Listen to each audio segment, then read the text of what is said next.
की जय, नामाचार्य Srila Haridas Thakur की जय, प्रेम से हो कृष्ण चैतन्य प्रभु नित्यानंद श्री अद्वैत गदाधर शिवासादि गौर भक्तवृंद की जय, श्री श्री राधा कृष्ण को गोपीनाथ श्याम कुंज राधा कुंज गिरि गोवर्धन की जय, वृंदावन धाम की जय, मायापुर धाम की जय, गंगामयी की जय, यमुनामयी की जय, तुलसी देवी की जय, भक्ति देवी की जय, Samaveda Bhaktavinda ki jai, Gaur Premanandi. All glories to the assembled devotees. All glories to the assembled devotees. All glories to the assembled devotees. All glories to Sri Sri Guru and Gauranga. Jai Srila Prabhupada. Jai Srila Prabhupada Lilamrita. Om Agyanti Mandasya Gana Gana Salakaya. Shakshu Lamitam Jena Tasmai Shri Gurave Namaha. So we're reading from Lilamrita now, chapter 11, The Dream Come True. So I looked over this chapter. This is a time of an era that I wasn't part of. Obviously, none of us were. This was before Prabhupada even came to the West. This is when he was trying to get the books printed. So it describes his struggles within that. So I'll read to you some and then I'll try to share some of my thoughts with you. My name is Shruti Rupa and I'm a disciple of Srila Prabhupada. I served him here in Vrindavan in 1975, 76, and 77, cooking for him.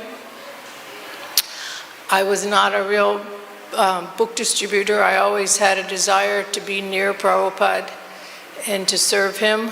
I joined in Europe in 73. I started going to the temple in 1970 when I was 15 in America. I'm from Florida. And then when I was turned 18, I was allowed to join the temple, so that was in 1973. And I got a taste in the very beginning to serve Srila Prabhupada personally. But this is something very dear to his heart. Those of you who distribute books that preach, and this describes his preparation for the printing of the books. And it's really amazing to hear and understand what he went through. So I'll begin here. The dream come true. I planned that I must go to America. Generally they go to London, but I did not want to go to London. I was simply thinking how to go to New York. I was scheming whether I shall go this way through Tokyo, Japan, or that way. Which way is cheaper? That was my proposal. And I was targeting to New York always. Sometimes I was dreaming that I have come to New York. So we begin here. Writing was only half the battle. The other half was publishing. Both Bhaktivedanta Swami and his spiritual master wanted to see Srimad Bhagavatam printed in English and distributed widely. According to the teachings of Bhaktisiddhanta Saraswati, the most modern methods of printing and distributing books should be used to spread Krishna consciousness. Although many books of Vaishnava wisdom had already been perfectly presented by Rupa Goswami, Sanatana Goswami, and Jiva Goswami, the manuscripts,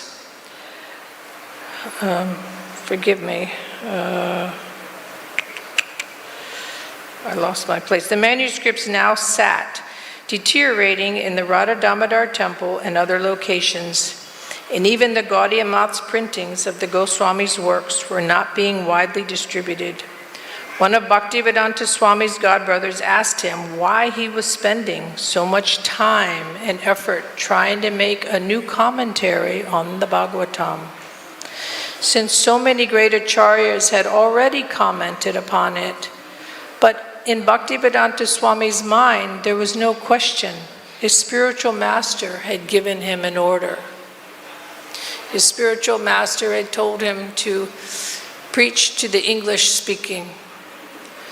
And he told him that on his first time meeting, and then Prabhupada would dream about it. And so now this was his preparation. He was very determined, even against everyone questioning why was he writing. So this chapter, like I said, is all about him getting his books not only written but published, printed, and then heading towards the West.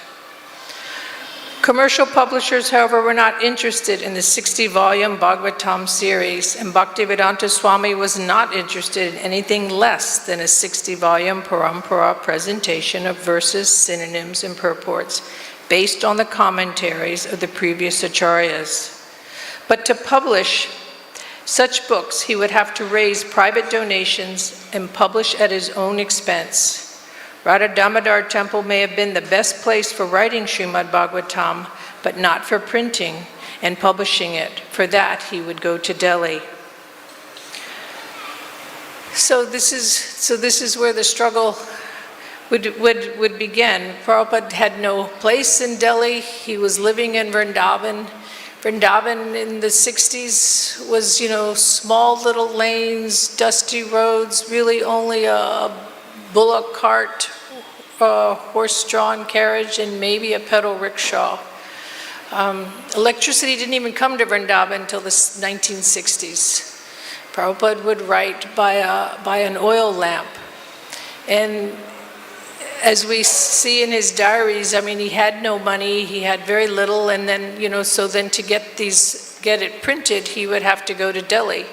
And there he didn't have a place to stay, and so he would usually go back and forth in the same day. But then he came across some of his contacts, and he considered Hitsaran Sharma a likely helper. Although he had stayed in Mr. Sharma's home, he had appreciated him more as a member of a genre than as an individual. At least Mr. Sharma was inclined to help sadhus, and he recognized Bhaktivedanta Swami as a genuinely religious person. Therefore, when Bhaktivedanta Swami approached him in his office, he was willing to help, considering it a religious duty to propagate Srimad Bhagavatam.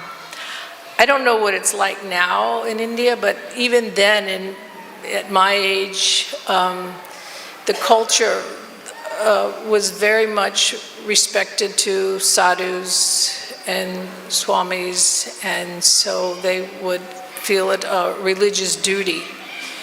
And even when we first came to India, we were stopped. You couldn't have a moment of silence. You'd get on the train and everybody would want to talk to you. As soon as they would see this white body, they would say, hello madam, what is your good name? What country are you from? And they want to know everything, because to them, the West, and here we were coming to India, and we were coming for this culture and this religion. So now it's very different because the West has infiltrated. With social media, and you see everything is here. But in those days, it was still extremely innocent. And to see us, Prabhupada called, when he did bring back the devotees, he called them his dancing white elephants, because we were like such a show. And we knew nothing, and everyone was very enthusiastic to meet us, talk to us, and help us. And Prabhupada actually Prabhupada was so kind. Anyway, I'm jumping ahead. He was so kind because we knew nothing. We came from a culture that was, basically, Malechas. But Prabhupada taught us everything.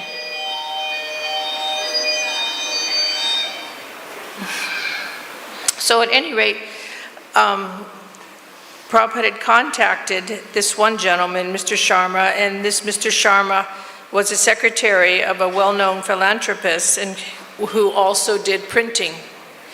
And so he had a press called Radha Press. So according to Mr. Sharma, Mr. Dalmia would not directly give money to Bhaktivedanta Swami, even if his secretary suggested it. But Mr. Sharma therefore advised Bhaktivedanta Swami to go to Gorakhpur and show his manuscripts to Hanuman Prasad Podar. He was a religious publisher. So accepting this as good advice, Bhaktivedanta Swami journeyed to Gorakhpur, some 475 miles from Delhi. And this, just to give you an idea, he had no money, he had no family, he had no support, he didn't even have the support of the Gaudiya Math. His godbrothers even were discouraging him why he was writing. So, but Prabhupada took this as a sign, and Prabhupada kept a daily register or a diary, and if you ever looked at his diary, you would see he would enter every paisa, every anna. That's like a penny split and split and split, to whether it was he purchased a postage stamp, he purchased milk. So everything was accounted for. This was how Prabhupada detailed, because he saw everything as Krishna's. It wasn't his. It wasn't his money, it wasn't his room, it wasn't, everything belonged to Krishna. Even time belonged to Krishna, and he did everything not to waste time. So Prabhupada, on this trip, he made a financial ledger, and he began with 130 rupees on August 8th, 1962, the day he started for Gorakhpur. By the time he reached Lucknow, he was down to 57 rupees. Travel from Lucknow to Gorakhpur cost another 6 rupees, and the rickshaw to Mr. Podar's home cost 80 paisa. He had all this listed, but the trip was well worth the cost. Bhaktivedanta Swami presented Mr. Podar with his letter of introduction from Hirshan Sharma, and then showed him his manuscript. After briefly examining the manuscript, Mr. Podar concluded it to be a highly developed work that should be supported. He agreed to send a donation of 4,000 rupees to the Dalmia Trust in Delhi to be used towards the publication of Sri A.C. Bhaktivedanta Swami's Bhagavatam. So there it began, and so it goes on to say, that they began the printing, but then the printing, Prabhupada was so into even Prabhupada would change the typeface. This printing press originally only set to 10, Prabhupada wanted to 12. So with all that, Prabhupada got another printing press, the OK press, which eventually did print. But Prabhupada was there for every detail. They would print the first run, he'd look for errors, they'd print his second run before they did the 1,100 copies, and Prabhupada would go through every detail like this. And Prabhupada was like this in all aspects. Wasn't just on the printing. He trained his disciples to the details of everything, because in the details, that's where he saw Krishna. Prabhupada saw Krishna in everything. So he eventually, he got that donation, and the way they printed, that Prabhupada would give a certain amount of money, and then they would print, but he would buy the books from the printer, and he would sell those, and he would get more money, he would give it to them, and then they would give Prabhupada more books. So this is how these first days began, and I was just curious if any of you had ever been to the Chippiwada temple in Delhi. How many of you ever been there? I personally have not, but after reading this now, because this took me into the next detail of it, because that's where Prabhupada was staying, and there were some interviews from some of the young people there, and the family that was there, and they were interviewed, and you can get an idea of Prabhupada's person, because that's what we all have his books, and we all have this equally. Prabhupada wrote these books. He saw all of you. He saw the future through the Paramatma in the heart. He knew for the next 10,000 years, and Prabhupada wrote these books for all of us. So we're all equal in this, in understanding and knowing who Prabhupada is. Prabhupada wrote from his heart, and that's how you get to know someone, is through the heart. So we all have that equally as direct disciples, the grand disciples. this is our family, and Prabhupada poured his heart out into these purports. And so that's the aspect there that you'll understand. But then if you see how Prabhupada interfaced with different people, you can see what a Vaikuntha man he was. Everyone described him as a perfect gentleman, and he was loving, he was affectionate, he was teasing, he was joking. So these children, I wanted to show you on some of these. Let's see. Well, this is at the Chippiwada temple itself. And let me see, I have that here. I could tell you some of the things. So this here is the room Prabhupada had where he would write. This is where he began the BTG and distributing the BTG, and this is where he would come to go to the printers, to go to the press. So this was the room that he began, and you see that pyramid shape, that's where the deities were under it, and that's in the temple there, so no one walks over the deities. And this was Prabhupada's room. This was the gentleman, I think it must have been the father. Darby Shakti might know, of the Sharma family. I think they're, what was his first name? Krishna Das Pandit. This here, you see, is the little alley where Prabhupada would go, and you see now that's the ISKCON temple. It took over. Brahmananda told the story that Prabhupada wanted this all the way back in the 60s. He tried to negotiate with the trustees to get the property, but they weren't interested. But then he had actually said to his first disciples, Brahmananda says, he expressed to me his desire that someone research, that was, let's see, to research and get the publishing. Wait, I missed this here.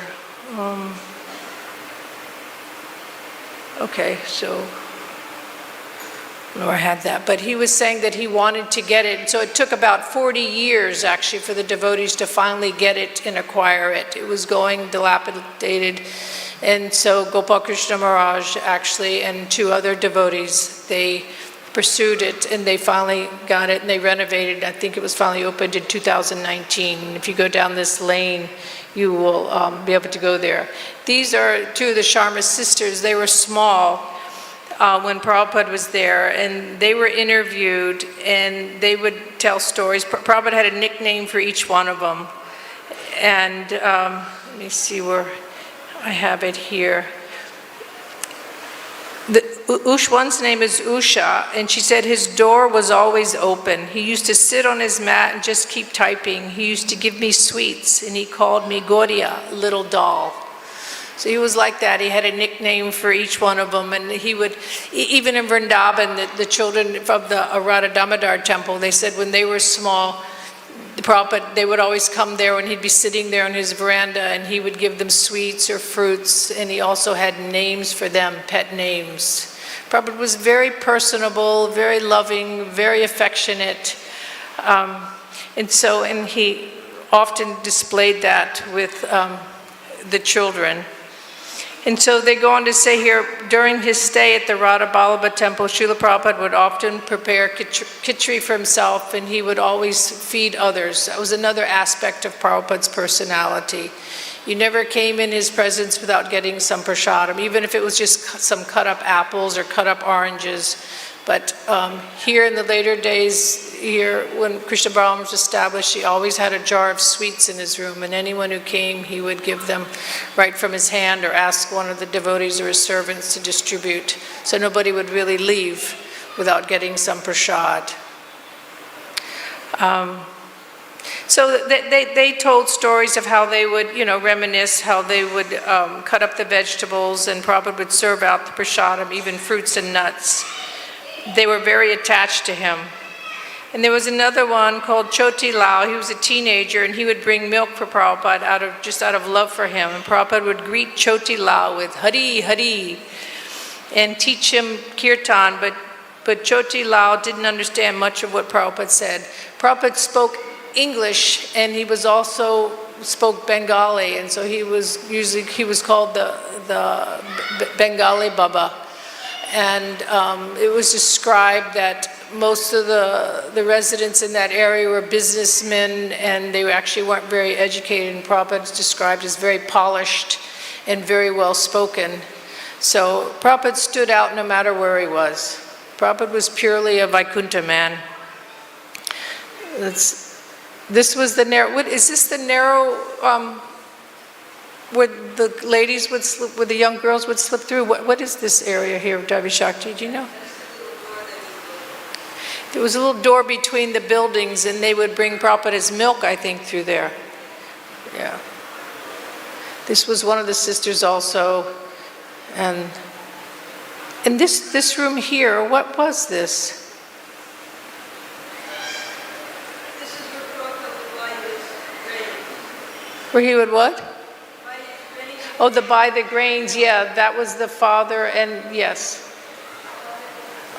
That was the father there, where he would buy the grains. And then one of the son, that was Venket, was it Venket? The son's name.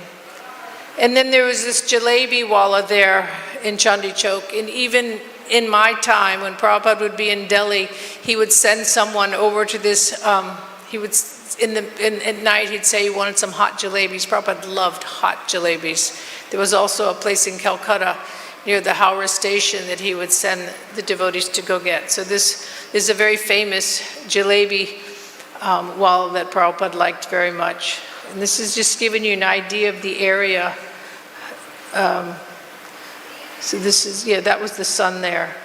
And this is the streets in that area. This is the Radha Press. And there, that's the contract. And there's the printing press. Srila Bhaktisiddhanta would call the printing press the Brihat Mridanga, because it was more wide broadcasting. They could reach more people through the Brihat Mridanga than the regular chanting. So, yeah, so that's a little bit of the Chippiwada where Prabhupada stayed in his rooms, and there's what it looks. And I thought I had a picture of, there they are, those are the deities. This temple is like I think about 130 years old at this time. Let me see. So what brings to my mind through Prabhupada's struggles, I mean, when he was there staying, he would be out all day, you know, not only trying to collect funds, but sell his BTGs. It would be so hot in the summer that there was a time that Prabhupada even collapsed. He collapsed in the road. There was another time Prabhupada was horned by a bull in the side.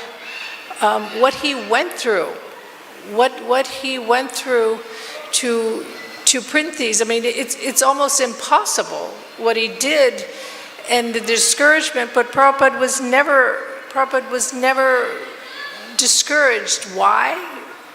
Because he kept the mission of his Guru Maharaj, the order of his Guru Maharaj in front. He saw everything as Krishna's will. So for someone like me, the smallest thing takes me down. But imagine the faith that he had. And I mean, Prabhupada even had a vision when he had no money, nowhere to live, but he had a vision of temples all over the world. He had a vision of farms and communities and restaurants. I mean, this was what Prabhupada set out to do. And then, so what to speak of him trying to get the printing done, and then he has an idea to go to Bombay to try to get funds. So he stayed in a free place. I mean, imagine that, us today, we would go stay in a free place. You know what that would, what it would be like. And this is what Prabhupada went through to get to all of us. This is what moves. What moves us is what Prabhupada did to get to us. So through his journey there in Bombay, and then he wanted to meet, I think he met with the governor, and he got his books into libraries, and he tried to get, sponsorships and recommendations and reviews. And step by step, this was all in preparation, what he was doing. And he'd be met with one obstacle after another, but he never ever gave up because he kept the order of his Guru Maharaj fixed. And the faith that he had is what moved him.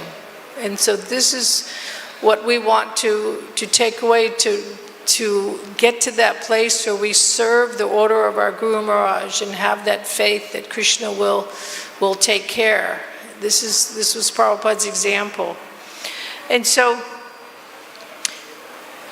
what the miracle, I mean, then he met, he had one contact, and he said he had a son in Butler, Pennsylvania, and Prabhupada didn't even take it seriously. He took it as, mentioned it, yes, maybe ask him to sponsor. And then all of a sudden, I think 2 months later, Prabhupada got a letter in the mail that he was approved, and he wasn't even aware that it actually took place. So now things started to set in place. He got, actually it was Moraji, she actually gave him the money to print the books, so he got that final. He went back to Vrindavan and got that going, and then the letter came where he was able to get approved, and then he had to start getting the papers done, different forms, visa. He didn't even have a passport. Things just started coming in place, but there was still obstacles. He still had no money. He still had to get donations for every step of the way. But the one thing that never failed was his faith. He had that determination, that faith, that enthusiasm to serve the order of his Guru Maharaj no matter what. And that's what, and so, but just take a moment and try to imagine his experience.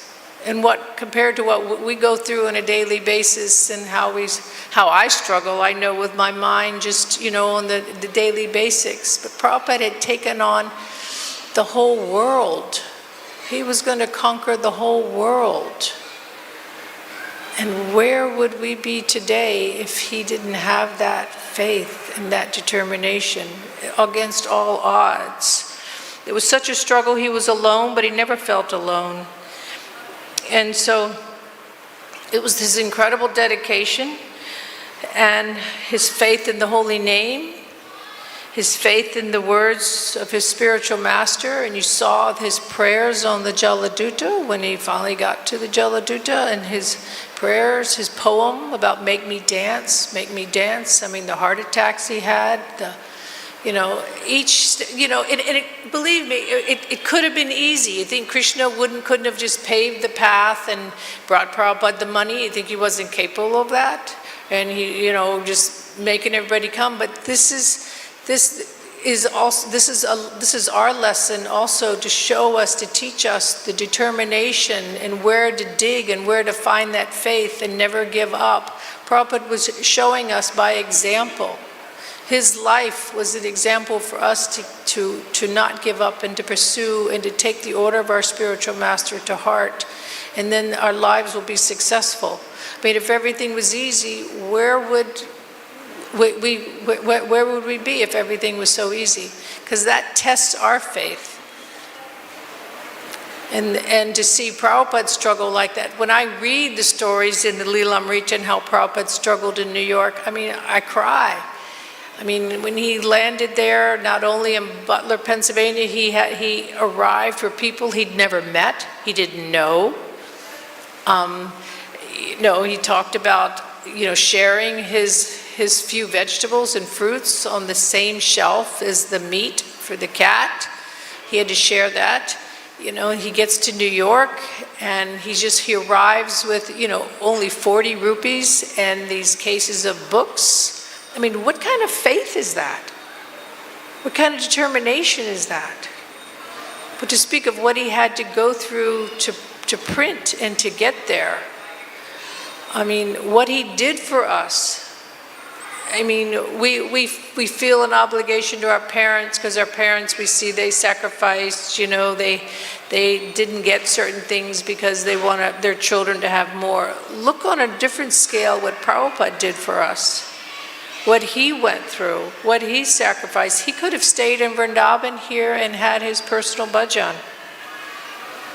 He could have, but he said, I didn't come to Vrindavan to die. I didn't come to Vrindavan to sit here and go back to Godhead. He came here to begin the writings, to get the books from the Goswamis and the prayers of the Goswamis, and they pushed him on. They told him, this is what you had to do. And then he went about it step by step. And so we're all his children. He made the greatest sacrifices for us, And so all this printing was the preparation for every town and village. And this is his gallons of blood that he gave for us. And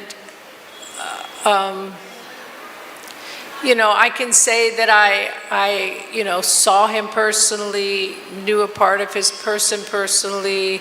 I saw him, cooked for him, how he ate, how he spoke, how he interfaced, his humor. But his heart is in these books. He poured his, and that is for each and every one of us. And we're all equal in that. We're all equal in that to have Prabhupada. And that is his gift to all of us. And then to please him even more is to distribute these books further, to give them to others. That was very pleasing to Prabhupada. So I encourage everyone to, read. He actually, in one of those, he told one of the little boys, he said, to be a good boy, you do your studies and you read this every day. And so that's what we have to do. If we read some every day, we will understand what Prabhupada wanted and who Prabhupada was. And through his purports, we will have the realization and the faith and the determination that we can do this. So I'll read a little more on this. Where were we here?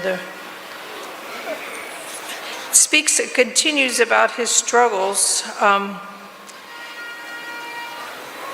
about Chippiwada, in the bazaar, in the neighborhoods, in the storefront, and after the months. I don't know, I think that I basically covered that on there. I'll leave that for someone who, I feel a little ineffective in the sense where this wasn't my era, my time, and I wasn't a book distributor, but I know how much Prabhupada relished not only distributing these books, but he would, when each book would come, he would relish reading his own books, and you'd read it to the devotees, and he would say, these are the words from Krishna, these purports are the divine ecstasies, and Krishna speaking through them. So this is how we're really to get to know Prabhupada. And I feel for us to show our love for Prabhupada and to honor him for what he's done for us is that how we serve this mission, this desire of his instruction to not only read his books, distribute his books, and also not only distribute my books, but to read my books. So if we do that and we care for each other, we will be able to honor Srila Prabhupada and what he's given. So I'm not sure if I should, it's a little early, but if anyone might have any question, I'll try my best.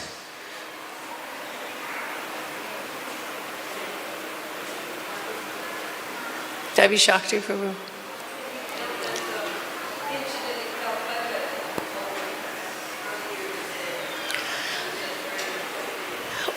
I was sharing with her a story just about the difficulties. The devotees were there in the temple, and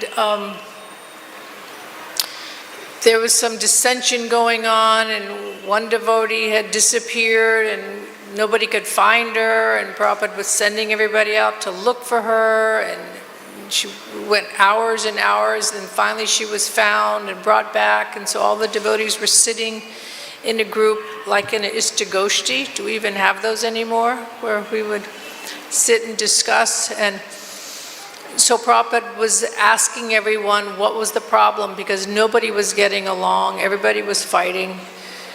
And each one was telling their story, and some was absorbed in their own story, and others were absorbed in somebody else's story, and they're lacking or what they didn't have. And Prabhupada sat and he said, this fighting is like bifurcating. He said, it's like bifurcating me. It was his heart. It was just pulling him apart. And he said, do you not think it was difficult for me? Do you not think that it was difficult? He said, how do you think it was for me when I went to America and I was sharing my fruits and vegetables on the same shelf as the meat for the cat? And at this point, all the devotees started to cry.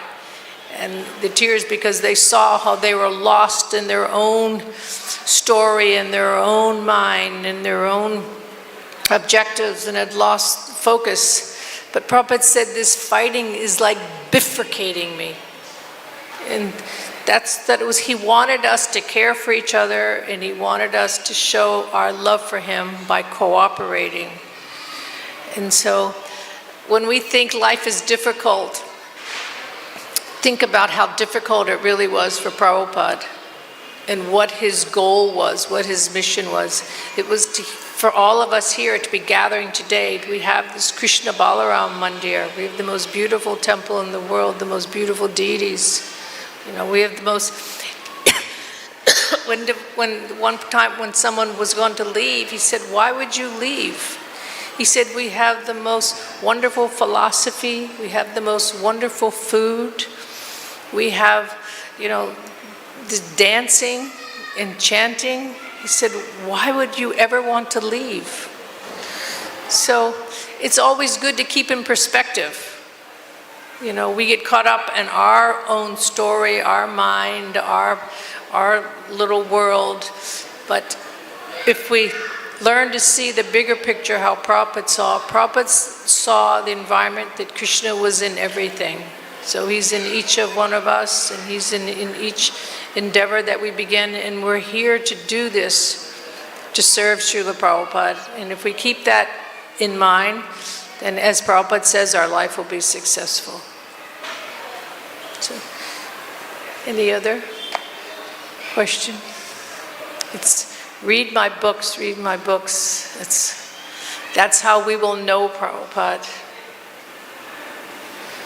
So I encourage each one of you to take time in the day. I have a friend who's a big reader. I'm not a real big reader, but I do set aside time. She'll like chant 8 rounds and then read for an hour, chant 8 rounds, read for an hour. She's very studious. And so he also said, you don't just read my books, you study my books. So some of us, are more studious than others, but if we go through different phases where we can actually study, make a catalog and try to remember verses and remember different purports, and it'll help us not only with our own mind and our lives and our difficulty, but it'll help us giving to others. And that's, the whole goal is to please Srila Prabhupada, and by that we will have the mercy. So, Devi Shakti Prabhu.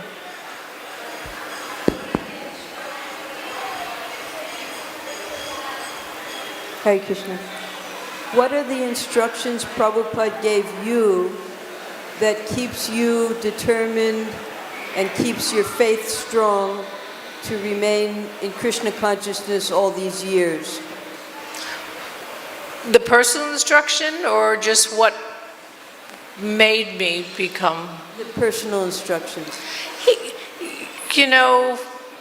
He would say simple things to me when I would go out of the room or something. I would say, Srila Prabhupada, what can I do for you, or how can I serve you?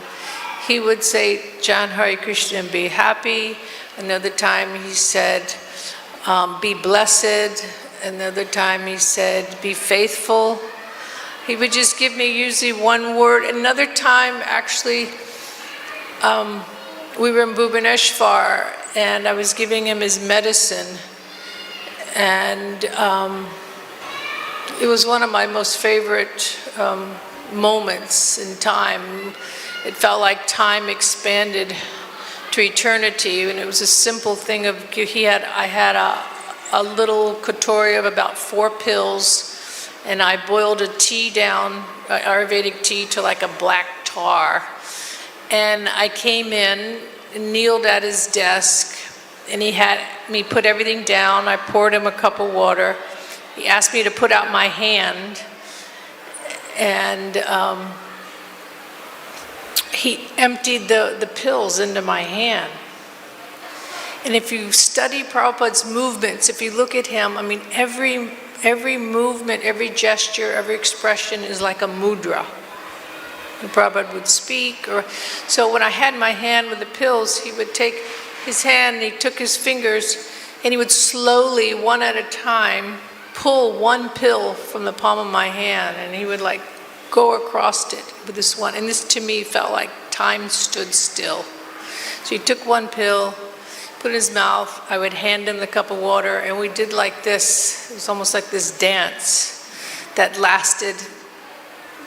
That's all that there was in this moment in time. It just filled every space. So we did this with each pill, and then he would take a sip of the tea, and the tea he didn't like, and he would make a face and say, very bitter experience. But my point getting through this story, through that beautiful moment where time stopped, and when you're there like that in front of Prabhupada, it's like he sees, devotees say he sees through you, whatever. Prabhupada would also say that's fanaticism, that we would say certain things, but you felt Prabhupada looking right through you. He knew everything about you. You were totally exposed.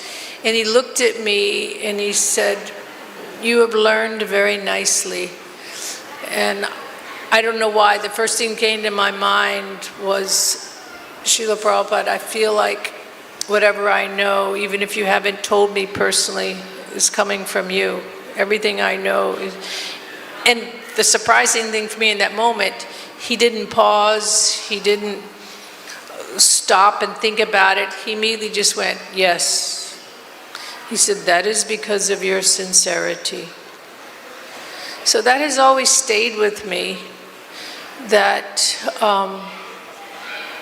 it's our desire, and whatever, and if our desire is sincere and pure, the Lord will reciprocate. Prabhupada reciprocates according to what one gives, what's one's desire, and the Lord can see that, and Prabhupada can see that. We can go on automatic and just be chanting and going through the motions, but we got to dig deep. When we dig deep, that's where we find what we're really made of, and that's where we have that prayer and that crying out. And so it's in those spaces that Prabhupada reciprocates, the Lord reciprocates.